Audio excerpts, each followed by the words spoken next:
Este asunto de Saldívar porque es muy importante.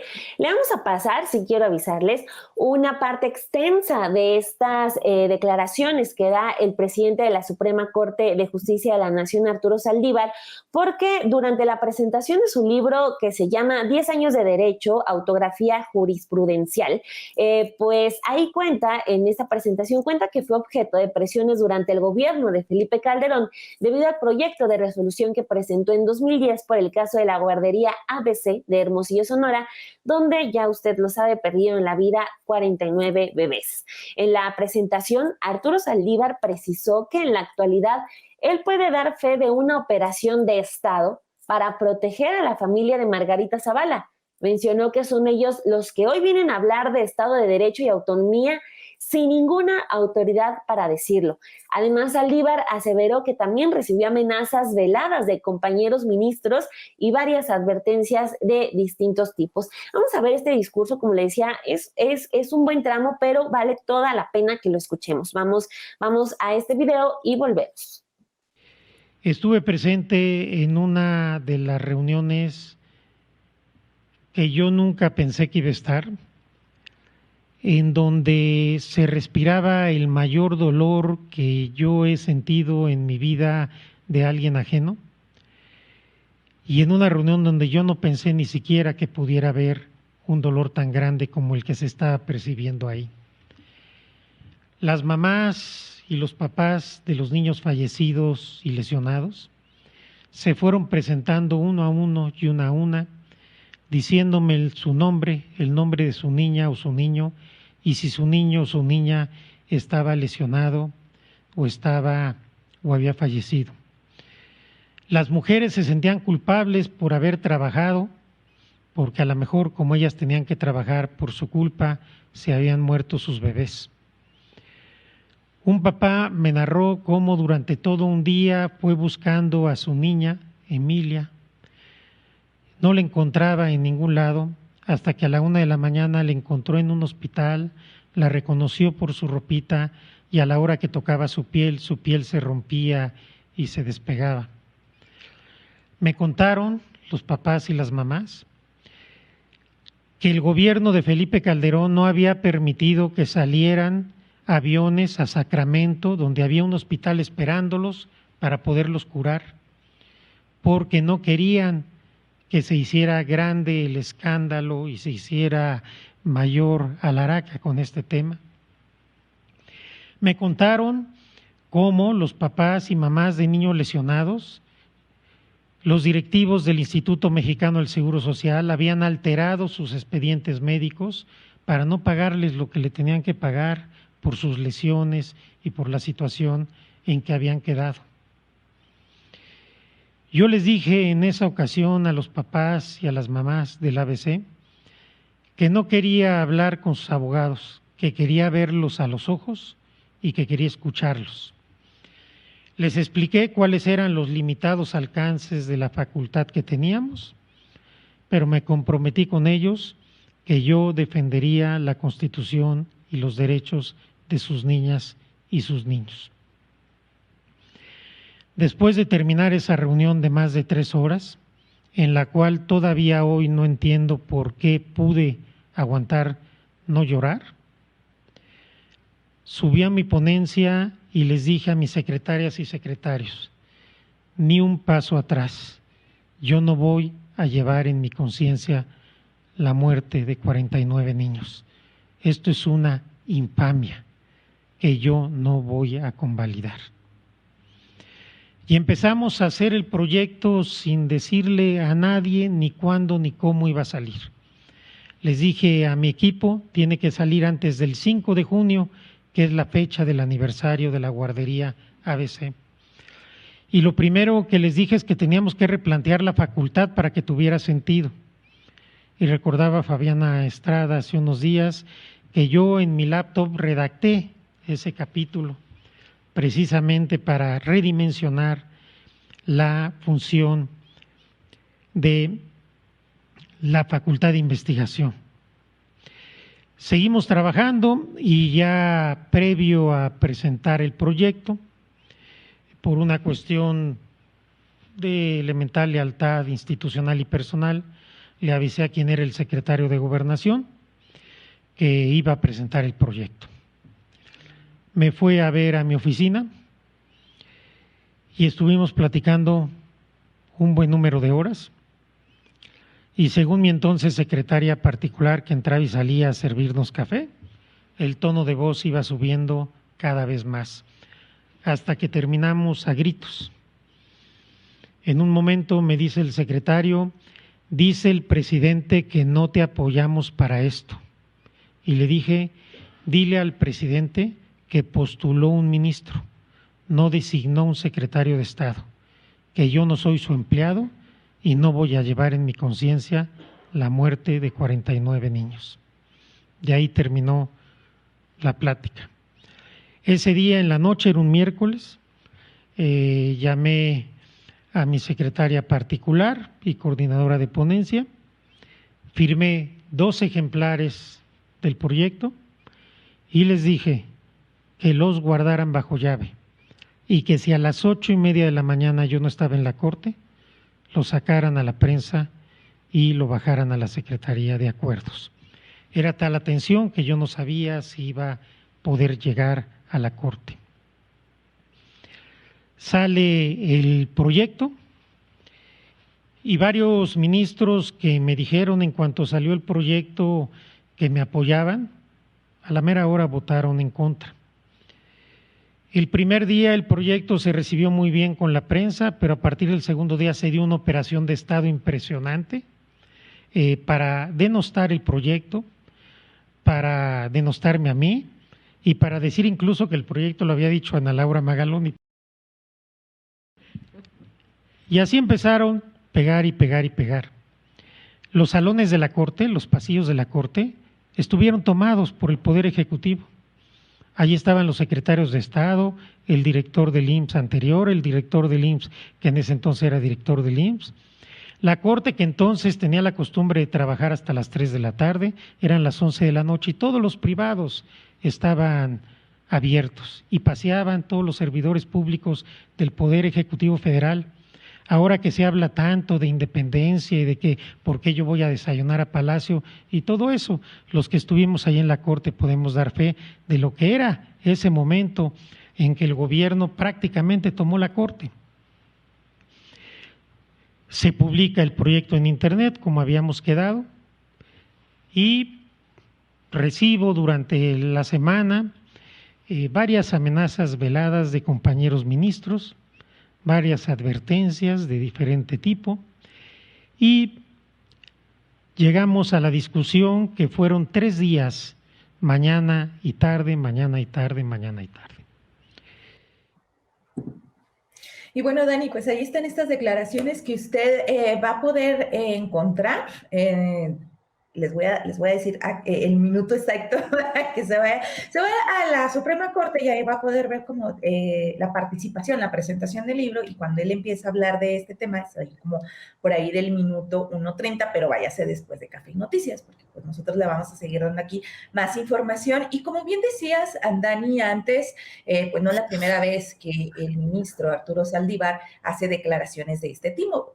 Ustedes recordarán que ya por ahí del 2019 él tuvo una entrevista con Sabina Berman y con el politólogo John Ackerman, y ahí también ya había revelado que había sido amenazado, que había sido presionado por parte ahí del máximo órgano de justicia del país y del presidente Calderón. No solamente en el caso él, cuando ha estado manifestando, no solamente es del caso de la guardería ABC, ni también él ha dicho públicamente y en varias ocasiones que también se lo presionaron y recibió amenazas para cuando estaban analizando el caso de Florence Cassés. Lo ha dicho en varias ocasiones y que no es nada nuevo, lo ha hecho en pláticas de café, en entrevistas, incluso él en algunas ocasiones desde que lo ha venido denunciando ha dicho que incluso en algunas pláticas de café lo mencionó cuando incluso Calderón todavía era presidente. Incluso en algunas ocasiones, ahora que se ha cuestionado de por qué no hizo nada en su momento, él ha dicho o ha expresado en diversas ocasiones que en ese momento sí no denunció la situación públicamente, solo lo externó ante ministros presidentes de la Corte y no lo llevó ante pues, a otros órganos, a otras instancias, y él lo que alega que en su momento no lo hizo fue por ética y responsabilidad y para no generar una crisis, una crisis ahí en la Suprema Corte. Que por un compromiso del Poder Judicial, así es como él ha argumentado, y no generar una crisis, es que en su momento no llevó estas denuncias de las presiones que recibió ante otras instancias, que previamente ya en otras ocasiones el expresidente Felipe Calderón pues ha negado, ya se imaginarán, ha negado rotundamente este tipo de presiones, y ahora en estos momentos han estado verificando el Twitter de Calderón, no ha dicho nada, o sea, no lo ha, según yo hasta donde yo El sé, clásico no lo ha, silencio. ¿Sabes qué es lo que está haciendo? Bueno, a menos que se me haya pasado un Twitter y no lo haya visto, pero creo que ya hubiera salido. Se ha estado dando retweets a quienes, por ejemplo, hablan del tema, ¿no? Habla y tweets de quienes están cuestionando estas declaraciones del presidente de la Suprema Corte. Por ahí retuiteó uno de una chica, ya se me fue el retweet, en el que llama, por ejemplo, en el que retuitea un tweet en el que dicen que por qué hasta ahora lo está denunciando, ¿no? Y luego otro de que pues ahora sale el ministro a decir que lo presionaron, pero que ahora lo importante era hablar del tema de la casa gris. Pero hasta donde yo estoy revisando en estos momentos, él en sí, un tweet de él hablando nuevamente del tema o negándolos porque ya lo ha negado o hablando o respondiendo, no hay nada, Dani. Pues es que también este argumento de por qué hasta ahora lo dice también es como para intentar librarse de culpas, pero pues también sabemos lo complicado que puede llegar a ser, y si alguien está denunciando amenazas, lo último que puedes decirle, ay, es porque hasta ahorita pues cada quien tiene sus procesos, porque ese tipo de argumentos se los repiten a cuanta víctima se les atraviesa, nada más porque se hayan tardado hasta una semana, luego el por qué hasta ahorita.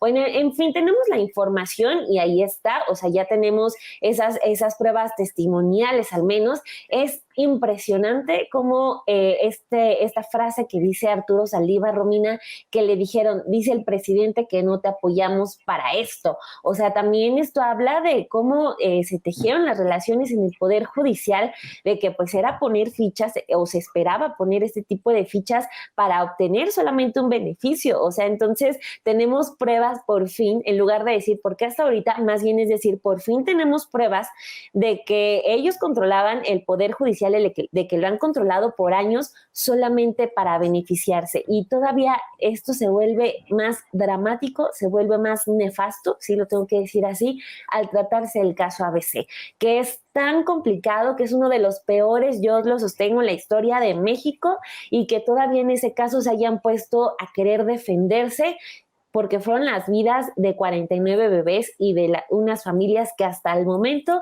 siguen pidiendo justicia y que hasta el momento no pueden todavía con el dolor que significó ese accidente ocasionado por la negligencia. Entonces, los pinta, este relato pinta a Calderón y a Margarita Zavala de cuerpo entero, nada de que están defendiendo a la familia de esto y aquello, porque hubieran defendido, o sea, se hubieran puesto, no hubieran sido obstáculo para que las familias hubieran accedido a una investigación decente, si tan defensores de la familia son. Ya ves que en cuanto sale el tema del aborto, así, ay no, la familia esto y aquello, pues hubieran empezado con las familias de los 49 niños de ABC para ver si realmente son defensores. Este relato de Saldívar los termina de pintar de cuerpo entero y al nivel en el que está, de que prefirieron ellos estar limpios y entre comillas, porque ya sabemos mucho cómo se dieron las cosas, pero los termina de pintar tal cual son. No les importó la muerte de 49 niños, ellos querían estar limpios. No, y aparte la narrativa, ustedes la escucharon hace unos momentos al inicio bueno, las primeras partes de lo que le presentábamos de este audio, la narrativa de todo lo que, cómo trataron a las mamás, a las víctimas, cómo trataron de tapar la situación. La verdad es un caso que pasa de lo indignante, ni siquiera hay un calificativo de lo ruin, de lo terrible que se comportó ese gobierno, y el caso de la guardería a veces nos golpea muchísimo más porque estamos hablando de la niña, de la vida de infantes, pero pues vimos que también la forma en cómo se gobernó, esta revictimización constante, la criminalización de las víctimas fue uno de los calificativos y uno de los emblemas o de cómo identificas a esta administración. Fíjate que también una de las cosas que mencionaba el ministro en este conversatorio o en esta presentación es también cuando relata que no tenían, o sea, ni siquiera le cambiaban, que algunos cuando leían sus ponencias de los ministros ni siquiera tenían como no, ni siquiera tenían la osadía o ni siquiera un poco de dignidad de cambiarle un punto y una coma, que cuando platica que las leían así casi tal cual como se las entregaron desde gobierno. Entonces, pues ahí está estas declaraciones. Si ustedes quieren extenderse un poco más a todo porque la verdad está muy interesante todo lo que comenta, le decimos ahí en la Suprema Corte puede encontrar el video completo. Recuerden, después de Café Noticias, eso sí, el video completo, y a partir de la hora con 30 minutos, pues ahí empieza a platicar de esto. Dani en sí ya respondió con un tuit sobre las declaraciones y lo expuesto por Saldívar. Es precisamente Margarita Zavala. Ella en unos tweets escribió que en un hilo de tweets ella escribe que el ministro Arturo Saldívar miente. Eso es lo que dice. Ayer, mientras gastaba el erario público en la presentación de su libro, dijo que mientras escuchaba, se le ocurrió contarles una historia y dijo muchas mentiras. Así es como califica Margarita Zavala. Dice, miente al decir que hubo una operación para proteger a mi familia. La concesión fue de años antes que Felipe Calderón entrara a la presidencia, y fue el propio gobierno federal el que denunció y obtuvo órdenes de aprehensión incluso contra una pariente mía en 6º grado y otros. Acompañé los esfuerzos del decreto, dice, en el que se otorgaron becas, pensiones, tratamiento, seguridad social, apoyo psicológico. A la fecha sigo en contacto con algunas mamás a las que nunca he utilizado. Ella asegura que ella nunca ha utilizado a esas madres porque el dolor, cuando se toca, debe de ser solo para sanarlo y no para utilizarlo, Dani. Y publica otros 2 tweets que dicen lo siguiente: miente Saldívar porque fue precisamente el gobierno federal el que gestionó para que los niños fueran a hospitales especializados en Estados Unidos. Personalmente hablaba con los directores de los hospitales de Shriners y de la Fundación Michu y Mau, y fui a visitarlos a Sacramento y a Guadalajara. No, hombre, faltaba más. El Estado fue el responsable, pues claro que tenían ellos que hacer esas gestiones, de modo que, muchas gracias, Margarita Zavala, ¿no? Ella era su responsabilidad. Y bueno, el último tuit que publica Margarita Zavala dice lo siguiente: algo muy importante, nada de lo que dijo ayer aparece en su libro que presentó, solo que se le ocurrió en ese momento. Y le dice, ya no tenga ocurrencia, señor Saldívar, y concéntrense en su trabajo, que es la justicia en México, y que poco ha hecho por ella en estos años. Esa es la respuesta de Margarita Zavala a las declaraciones de ayer de Arturo Saldívar. Es como muy escueta, ¿no? Pues es que es lo que yo comentaba, o sea, pues le aplaudimos porque realizaron su trabajo como responsables de la tragedia, pues, ¿no? O sea, de hecho, pues tenían que hacer eso y muchísimo más. Digo, no hay como que, no, sí hicieron mucho. Pues, oigan, ustedes gobernaban, era lo mínimo que podían hacer. Claro, es como si nosotros le decimos a Alejandro, oye, Alejandro, ¿sabes qué? Apláudeme porque yo ya entregué la nota que tenía que entregar a la hora en la que la tenía que entregar, ¿no? O sea... Exacto. Bueno, pues ahorita sí, yo creo que ya se está, ahorita Presidencia de la República seguro ya está gestionando un reconocimiento para entregarle a Margarita Zavala por lo que hizo como presidenta honoraria del DIF en ese momento, digo. Así es. Pues bueno, ahorita que le estábamos platicando que Felipe no ha contestado nada, que se ha pasado dedicando a dar retweets, bueno, pues también ya retuiteó a Margarita Zavala, y yo no sé si eso lo vaya a generar o lo quiera pues presentar como una respuesta, porque ya ven que es muy bueno para hablar en muchos temas, pero cuando se hacen señalamientos, pues ahí sí Se va el es muy internet. bueno. Se va el internet en su casa, así es.